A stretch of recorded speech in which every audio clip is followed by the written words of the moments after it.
मराठा आरक्षणाच्या मोर्चासाठी अंतरवाली सराडीतून मनोज जरांगेंनी आंदोलनाला सुरुवात केली आणि हजारो मराठा बांधवांसोबत मनोज जरांगेंचं आंदोलन मुंबईच्या दिशेने पुढे सरकतंय।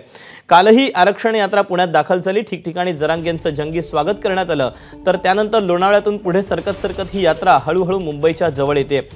आज रात्रीपर्यंत मनोज जरांगेंचं हे भगवं वादळ मुंबईच्या वेशीवर म्हणजेच नवी मुंबईत येऊन धडकेल, तर 26 जानेवारी म्हणजेच प्रजासत्ताक दिनी मनोज जरांगेंचं वादळ मुंबईत धडकणार आहे। नवी मुंबईतला आपला मार्ग बदलण्याचा सल्ला पोलिसांनी जरांगेंना दिला। नवी मुंबईत जरांगेंचा मुक्काम हा एपीएमसी मध्ये असणार आहे। याबद्दलचे आपण अपडेट जाणून घेऊयात। मिकी घई आपल्या सोबत आहे। मिकी, कुठवर पोहोचलाय हा मोर्चा?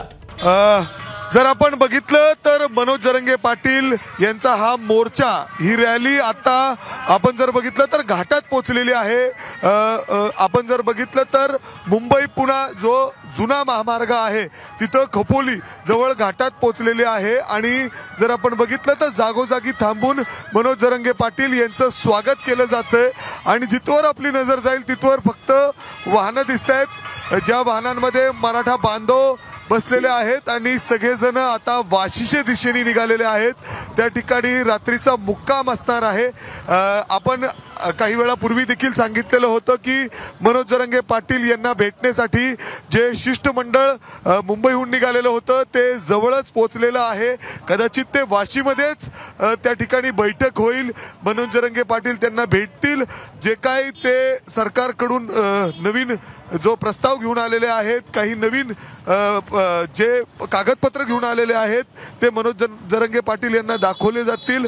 जर मनोज जरांगे पाटील समाधान असतील तर त्या ठिकाणी काही तोडगा निघू शकतो। मात्र आता तरी जर आपण बघितलं तर मनोज जरांगे पाटील जे लोणावळ्याहून निघालेले आहेत, सकाळी जवळपास 12 वाजता मनोज जरांगे पाटील या रॅलीमध्ये सहभागी झाली, या रॅलीला सुरुवात झाली आणि आता जर आपण बघितलं तर खोपोली जुन्या मार्गावर या ठिकाणी पोहोचलेली आहे। जर घाट देखील आपण बघितलं तर जिथपर्यंत आपली नजर जाईल या घाटामध्ये वाहनांच्या मोठ्या रांगा पाहायला मिळत आहेत। काही प्रमाणात वाहतूक कोंडी देखील या ठिकाणी आहे आणि याचाच सगळा परिणाम जो नवीन एक्सप्रेस हायवे आहे त्याच्यावर देखील काही प्रमाणात या ठिकाणी झालेला आहे।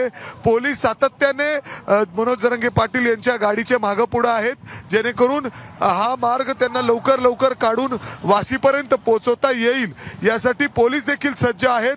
परंतु आता जर आपण बघितलं तर 10 वाजलेले आहेत आणि या खोपोलीच्या घाटामध्ये मनोज जरांगे पाटील यांची ही रॅली पोहोचलेली आहे।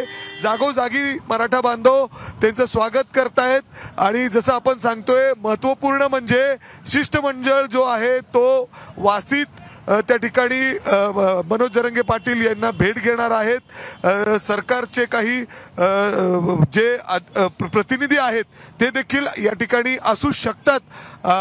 जो प्रस्ताव आणलेला आहे त्याच्यानंतर चर्चा होईल आणि जसं मी सांगितलं की मनोज जरांगे पाटील त्यांच्या मागण्यांवर ठाम आहेत।